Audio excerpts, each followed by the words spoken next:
गेल्या काही दिवसांपासून सुरू असलेल्या अतिवृष्टीमुळे संजय नगर परिसरात पावसाचे पाणी साचून नुकसान झाले असून आज सकाळी येथील संतोष चौधरी रहिवाशाच्या घराची भिंत कोसळून मोठी हानी झाली।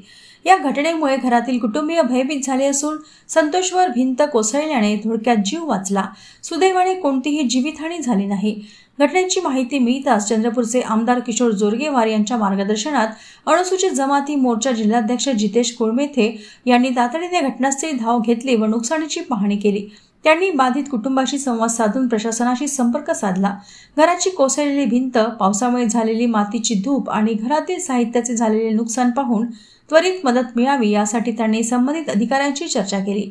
कोळमेथे यांनी पीडित कुटुंबाला धीर देत सांगितले की ही नैसर्गिक आपत्ती आहे आणि मी स्वतः प्रशासनाशी बोलून आपल्याला शक्य ती मदत मिळवून देईल।